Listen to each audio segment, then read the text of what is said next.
చెరువు చాలా పెద్దది ఉంది కదా. అవును సార్. దీన్ని మనం కబ్జా చేసి అపార్ట్మెంట్లు కట్టబోయేది. మన అపార్ట్మెంట్స్ పేరేం పేరు సార్? ఆక్రమణ అపార్ట్మెంట్స్.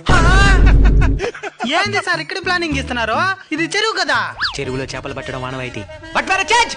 ఆ చేపలు పట్టే చెరువులో కూడా బిల్డింగ్లు కట్టచ్చు. ఆక్రమణ అపార్ట్మెంట్స్. ఇతర కబ్జా చేసిన భూములలో అన్ని రకాల అపార్ట్మెంట్స్ కట్టబడును. అపార్ట్మెంట్లు కట్టి 5 సంవత్సరాల తర్వాత. సార్ మీరా చెరువులో ఏం చేస్తున్నారు సార్? చెరువులో ఎవరు ఉండేది? నా అపార్ట్మెంట్ మీదనే ఉంటా. ఇది 10వ అంతస్తు. అంటే మిగిలిన అంతస్తులు నేలల్లో ఉన్నాయి.